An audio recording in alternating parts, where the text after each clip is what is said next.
This time around, we are taking our eyes to the movie industry.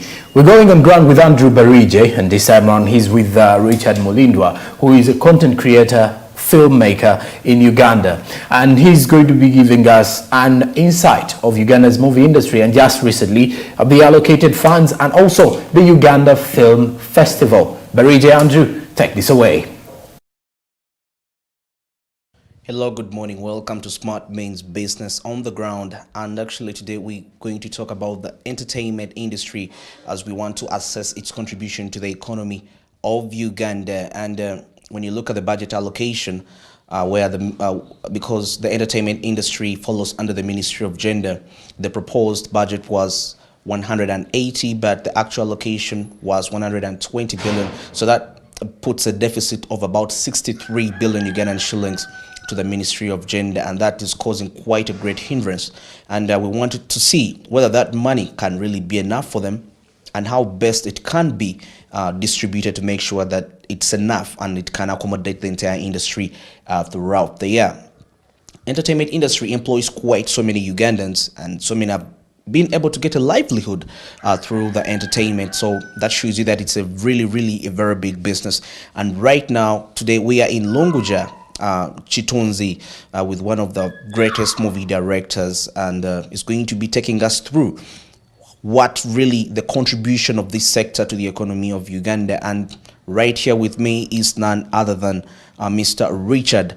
Is a great movie producer, so he's going to make a brief introduction and it's going to be taking us through the relevancy of the entertainment industry to the economy of Uganda, and also tell us whether the allocated money 120 billion Ugandan shillings is enough to cater for the industry when he looks at it and tries to wait.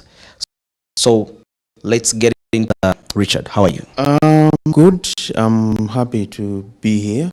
My name is Mulindwa, producer. I've been here. I've been in film industry for the last 16 years. So yeah, I'm so happy to be here. First of all, I don't think like sina na government sente zijja kumala oba tezijja kumala because tezigenda tuyamba like ngaba artist oba ba filmmakers kubanga zize zifuluma like every year nenga zina wezibulirawo sijagamba nti bazibba nezijja nezidda nayo nga tebamanyi obolyawo kyakuzikozesa. The problem we have nga art industry, we have so many ministries ezitutwala. Ministry singa okufa ku film right now ya ICT naye nga ate yalisinza okutufaako ya Ministry of Gender, naye olwokuba nti waliwo confusion about ani atwala chi. That is why sente zikakana tetuzifunyeko banga tezituyambe.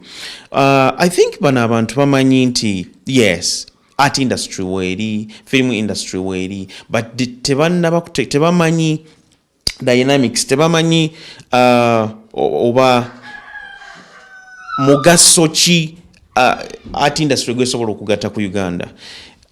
Nze ndowooza balina sooka kutegeera bo bennyini mugaso ki art industry gwesobola okugatta ku Uganda, then ne batandika okumanya nti okay, katuteekewo sente bwezi. Let me give you an example. 9 years later, government ngeyita mu Ministry of ICT through UCC batandikawo kye bayita Uganda Film Festival, nga bakitegedde nti singa tuteekawo festival kigenda kulaakulanya film mu Uganda. Naye emyaka kati giri 9. Yes, ba filmmaker ngaffe tukuze tutandise okula because waliwo that competition nti weetaaga ogende mu festival otekeyo firimu yo bwe wangula ofuna at least some money like 40 millions or 20 or 30. Naye weewoka ye avenue yokka film industry producer wasobola ogamba nti no, okay, ntuteye film nenfunamu akasente nenfuna akasente kenataddemu.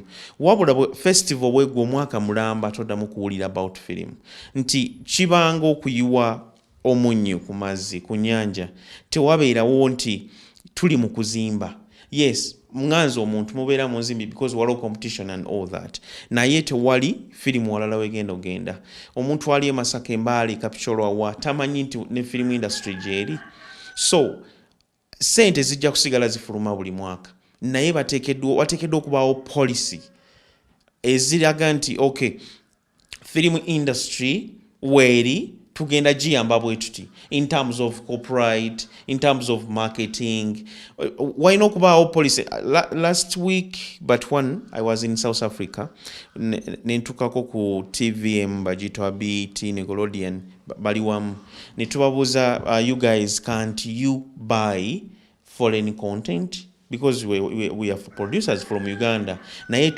tugezaako okulaba nga tufuna market outside Uganda tuyinza kukola tutya because mu Uganda tukimanyi tulina market ya firimu zaffe TVs za rejecting our TV series our feature films cinemas tezaagala kulaga firimu zaffe South Africa ne batugamba you guys yes twagala nnyo content ali foreign but government tetukiriza government eyagala content ngava mu South Africa ne tubagamba but TV zamwe zituuka mu Uganda tuziraba naffe twagala okulaba firimu zaffe ku TV zamwe because tuziraba ne bagamba yes naffe tukyagala nnyo naye tukyalina olutalo lw'amaanyi okukirwanako but we are hoping maybe one time tujja tandika okugula content wamwe lwaki policies ezo tezijja mu Uganda nti lwaki foreign content yabeera ku channel zaffe za Uganda lwaki foreign content yabeera mu cinemas zaffe like government teyina maanyi ago gasobola gamba nti every week walina okubaayo firimu eraga mu cinema mu cinema za Uganda but because our country ejjudde politics buli kintu kyonna kibeera mu politics abantu kati mayindi yaabwe naddala abatukulembera mayindi yaabwe eri ku kalulu eri ku balonzi nja kuwa ekyokulabirako nti ne bw'oba wali agadde okulaakulanya Kampala ogambe nti boda kale ziveemu kyogereko bwogeze enkya nti boda ziveemu olabe TV zonna zigenda kyogerako amawulire okwekalakasa genda kubeera kungi nga kulaga nti no temutukwata kandi all that naye nga babeera nabo bakimanya abakulembeze nti bwe tukola kino kibeera kituufu we have vendors abatunda movies outside movies like foreign movies but singe olwaleero tumanye ebizimbe ebiri mu pirating those movies pirated movies zigula nusu lunana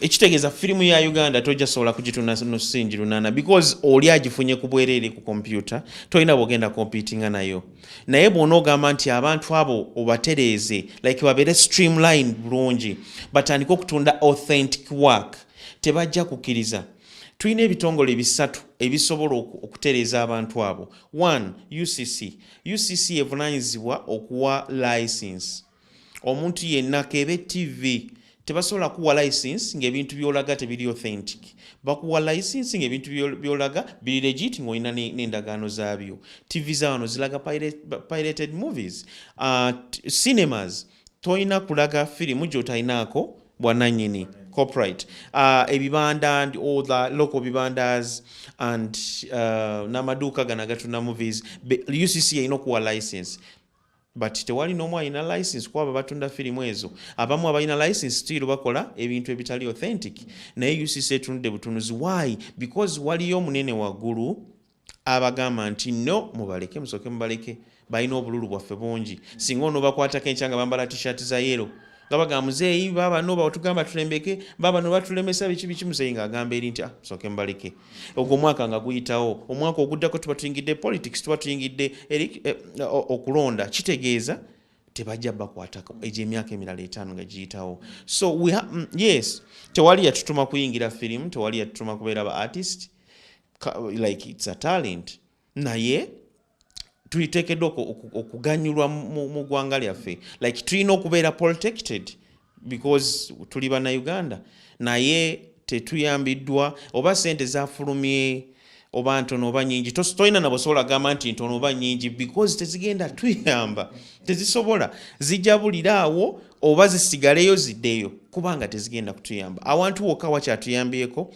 ye UCC okuba nti yateekawo film festival ate nga tulowooza bwoba walabye amawulire walabye nga waliwo omulenzi yawangudde award nga best actor nga gezaako kayana nti no we need more bye mutuwa tebitumala biki and all that simanyi baba mutekinze serious but bayinza okuba bamulabye nga hooligan naye ng'ensonga kye yabadde ayogera yabadde ntuufu so this is Uganda twagala nnyo eggwanga lyaffe Uganda yensi esinga obulungi mu nsi yonna at least kitambuddeko we have a very beautiful country njagala tugenda kuddayo awo tugenda kwogera nga tunyumya njagala ombulire according to your experience emyaka gy'omaze mu industry what have you seen how have you seen it contributing to the growth of the economy of Uganda?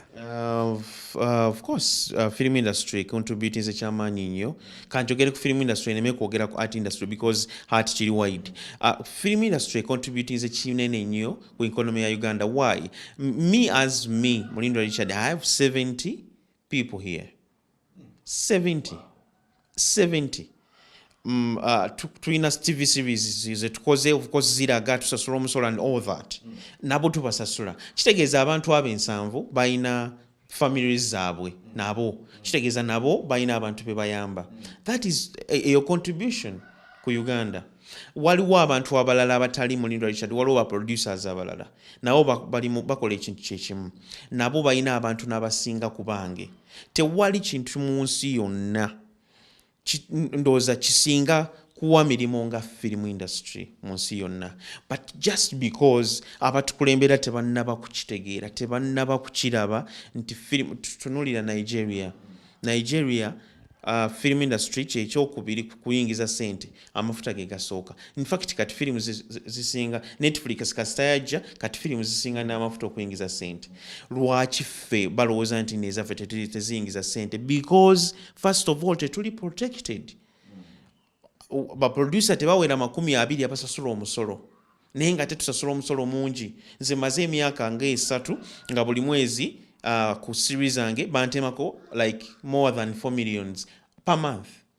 Yes. Naye bwemba nti olw'okuba nti nze ne ba producers abalala nga 10 babadde batemako sente ezo government eyinza obutaziraba because eseroze musolo awantu wangi naye singa teberezaamu nga tuli like 100 nga batusalako omusolo because if I make a TV series negenda ku TV like negenda ku smart kitegeeza smart when esasula sente bajja temako go omusolo. That's a lot of money.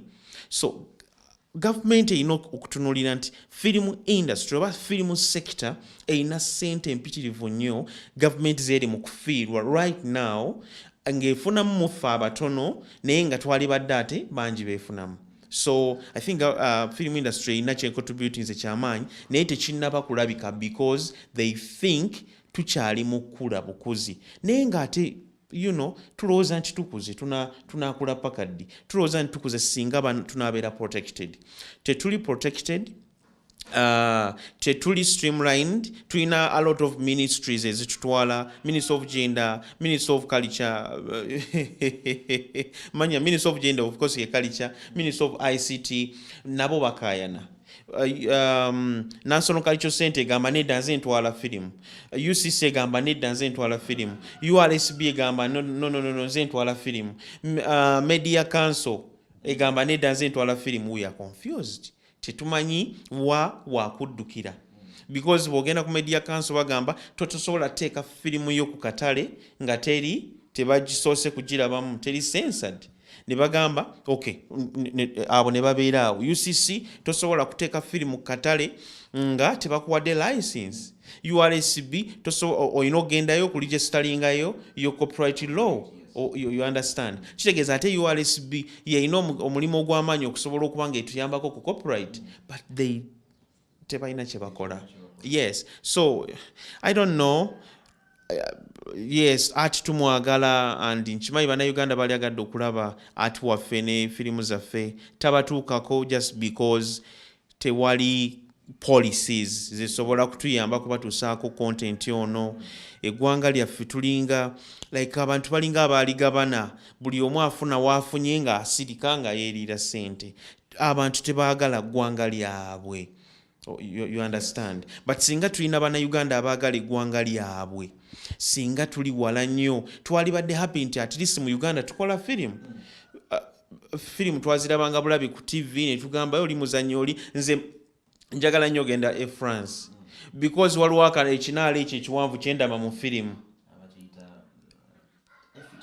Yes. So but nakiraba mu firimu naye kyegomba. Kitegeeza firimu kye kintu ekisookera ddala okutunda eggwanga lyammwe. Naye tebanaana kutegeera nti firimu zitunda eggwanga. Osobola ogenda ogamba nti nsaba nshutingireko oba ku Serena oba ku Parliament, bakutwala misinde. But tebamanyi nti I want to sell my country through film.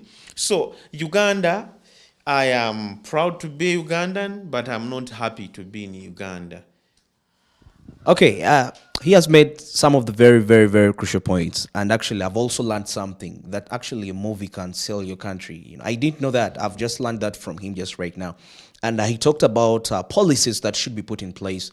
You find that there are quite many ministries that are taking over the entertainment industry, let me say that, the filming industry, ICT, it's in gender. So there ought to be a specific ministry that they can say that, okay, now this is the ministry that is responsible for your craft. So he urges the government to also consider that. So we are still continuing with him, actually. He's still going to tell us more about the movie industry in Uganda. So Mr. Richard, Tuwulire, or you get your series about 4 million. Yes. So 4 million. What is the cost of making a movie in Uganda? Of course, I can't tell the cost of making a movie in Uganda because it depends, you know, which movie are you going to, which story are you going to tell. So it depends your story you're going to tell. Naye, zirize enjogeddeko eza 4 million zibeera like ziba series. Ntujja kukola series bakusasule buli mwezi then batemeko that amount of money. But feature film tuzikola naye tezirina gye zigenda. After festival ng'ogiteeka mu computer ng'osirika. Naye nazo zennyini zaalibadde zisobola okuyingiza ssente bulungi nnyo. Naye nga bwe ngambye tewali avenues. Nti ojja kukola feature film ogiteekemu like 30 millions or 40. Naye nga tosobola kugijjamu like tosobola gijjamu ne million bwe ziba bbiri. Okuggyako ng'ofunye omukisa n'ogitwala mu Uganda Film Festival n'ofuna omukisa n'owangula ate jjukira wangula ali omu out of like 500 producers. It depends. Kati omuntu yasinze okuwangula this year those awards zabadde last Friday yasinze okuwangula sente nyingi yawangudde like 28 millions. That's no, it is not. Okay, it's some good money ku muntu atazifuna. Okay, naye yagenze ne 28 nga yateekamu like 40 millions. Okay. But at least yasobodde okugjayoko 28 naye waliwo yateekamu omulala 40 millions atavudde yadde ne penny. So alina okulinda festival ey'omwaka ogujja ate ng'era atadde millions endala 4. Like tuli mu gambling. But singa wabaddewo policies ne bagamba nti okay, firimu eno bw'eneeva mu festival egenda ku TV bagikuwemu like kale okay 5 millions, then ezo zikomewo, then ove ku TV ogende mu cinema singa cinema zibadde nga ddala tuli streamline bulungi, singa cinema zitumala okugyayo sente zaffe. Naye tekiriiwo. Cinema bw'ogendayo bagamba firimu ya Uganda no genda tetwagala firimu za Uganda. They think we don't make good movies. Naye just mentality tukolera ddala movie ennungi. Naye mentality olw'okuba nti kyaliwo like 10 years back nakati kye bakyalowooza nti firimu zaffe si nnungi. But firimu zaffe nnungi. Bw'ova mu cinema then n'ogenda ku DVD n'omuntu ali e Masaka ewa asobole okuba ng'agifuna. DVD kati yafiira ddala olwa piracy. Tosobola twala firimu yo eya Uganda ogitunde ku DVD ya Uganda because waliwo firimu ya muzungu Avatar, Pirates of the Caribbean nnungi, erina sound mulungi, abazannyi balungi, yasingi 8. So olaba nti tewali balance. Okay, so but we are still here. tugezaako okuba nti olina okulemera kan all that olunaku lumu tujja kufuna abantu abaagala eggwanga lyabwe abantu abatalowooza ku politics bateekewo policies nga zisobola okuyamba art industry nga zisobola okuyamba sector. Look, kanjogereko ku music katono nnyo. Njagala olabe emyaka 2 gye tubadde mu lockdown. Oh God, abayimbi abamu bagudde eddalu, abalala bavudde ne mu business because babadde tebalina nga bwe bagenda ku show then waafuna. Kati bamaze emyaka 2 tebakola bivulu. That is mu COVID abasinga ba struggling nnyo. At least if aba film abamu tetwa struggling because series zaffe zalaganga ku TV nga buli mwezi osigala oyingiza naye abayimbi naye nga twabagamba nga abayimbi you guys mulina amaanyi mulina faces and all that please come tulwanire wamu tulabe nga copyright law ekola nga bagamba ebya copyright law biki byakayimba bwakayimba ajja katwala ku TV aweeyo sente bakamukubira akatwalibwa computer amuweeyo akasente akagabegabe then bamutegera asobola okukola show but that is petty money. Sente entuufu zirimu kubeera ng'ekintu ky'okoze kikusasulwa ebbanga lyonna buli akikozesa n'akusasula buli akikozesa n'akusasula.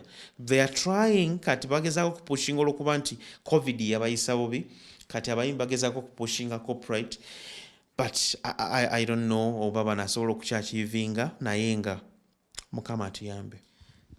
Kakati njagala kwogerako ku this aspect nina ekirowooza sometimes of movie funding because I know it's one of the greatest challenges in the industry okuteekamu ssente ate n'okuzijjayo temusobola kwekolamu association as people in the because okay there are people who are really struggling. Not every movie producer is struggling. I know you're not struggling. I know that for sure. So, whereby you make an association as movie actors, then you write to these big institutions like banks, Because, for example, in America, you find a company like, let me give an example, Disney. Or in fact, Disney, Warner Brothers Pictures is under a company called AT&T. When you try to make research on that company, it's a service providing company. But you find that they are funding what? Warner Brothers Pictures. So recently, now Warner Brothers Pictures is independent from AT&T. But why don't you think that suggestion can be good in Uganda? So that movie production, like your production house, is attached to a certain institution, like a bank. It could be not even any institution, as long as it's private or government. What do you think of that? Can that work for you to raise more money? I think it can work, but of course, we have mentality like everywhere. Nembanko jagenda bagambe, okay, you want us to put our money in your film, but how our money is going to come back? Of course, ogenda kuba toyina answer. Kubanga gundi zonna nsibe, like avenue zonna ezali badde zireeta sent nsibe. TV station, tewali TV station egula firimu yo mu Uganda. We have just one TV station. Just bagikolanga egenda kulaga firimu za Uganda. Yoka fenna like tulinga mutwalo gitulwanira tuteekeyo firimu. Okay? Yes. So kitegeeza nti omuntu yenna businessman, of course bank, bo balowooza ku business. Busingo batwalira proposal yo ngo bagamba nti njagala nkole firimu yange, like mukiteeke mu sente bagenda kubuuza sente zaffe zikomawo zitya. Toyina answer gyogenda bawa because we don't have avenue eyereeta ekomyawo sente. Oyina okustrugglinga as Mulindwa Richard olabe nga sente zotadde mu firimu zikola ekizivaayo. So it's tricky. It's tricky for now, but bwe kinaba kiteredde, I think it's better because America, Nigeria bali streamlined bulungi. Ne Kenya ogiraba kati batandise okubeera streamlined. Kitegeeza osobola okugenda mu banka n'obagamba mpe miliyoni 2 ngende nkole firimu ngenda kuzizza and ng'oli sure nti ojja kuzizza. But for now, there is no assurance nti bw'okola firimu you're going to come to return back that money. Okay. Yes. Okay. As we were finalizing, he mentioned something to do with mentality. We still have this mentality that Ugandan movies are not the best product that can actually be out there. But surprisingly, recently we've been having movies that have been off the hook, let me say that. Movies that have been really selling quite so big amounts of money. And okay, they may not have sold really a lot of money, but at least the quality of the movies has been really so good. So Mr. Richard talks about the mentality, the Ugandan mentality, which has to die because if it dies, definitely people are going to go to the theaters. They're going to buy those movies, definitely. And when they buy the movies, you're supporting the movie actors and the movie producers. In the process, they are getting money to pay taxes, and which are going to develop the sector and the economy of Uganda at large. So, Mr. Richard. I want to give you a background, mentality and how we have. But like emyaka okutandikira nga mu 12 mu 10. Yes, mu 9 mu 10. Twali tukola movies out of experience. Nga of course tezaali sinungi. Kati ne tujja tufuna obuzibu nti ba producers abamu twali excited. Waliwo TV ezajjaawo nga mpya. Nga zaagala tuziwe content for free. Zo zitutunde. Kati wabawo ba producers abali abagezi ne bagamba no, if you don't give me money sisawa kuwa content wange. Kati wabawo bali like 60% abali excited about that. Bonga bagala kubalaba ne bateekayo movies ezo ku TV. Abantu bambi ne bajja ebiseera ebyo nga bagala nnyo firimu zaffe ne bajja balaba nnyo firimu ezo ku TV channel emu. Kati abantu balowooza that is our Ugandan movies bwezo zino okufaanana because oli yabanga ataddemu sente ntono nga tezimusala ka firimu kabi nnyo n'agamba kaako mukalage kati olw'okuba nti ne TV tezaali willing kuteekamu sente nga kyoziwadde kyeziraga kubanga kyabwereere kati bambi abantu ne bagwamu amaanyi ne bagamba no, I can't watch Ugandan movies. What is this? Because ate jukira bo babeera balina kuba babalira amaze okulaba ekinigeria amaze okulaba Hollywood movie agenda olaba eyo n'agamba no, what is this? Kati abantu balemeramu ekintu ekyo ne bagamba no, Ugandan movies are bad. I tell you a funny thing, people they weigh Ugandan movies on international standard. Of course, I don't know why. You guys, we have enough budget here international movies. Take us as we are. Of course, right now, nze nina awards wano mpitirivu. Nina ezo mu America, nina ezo mu South Africa, nina ezo mu Kenya and everywhere.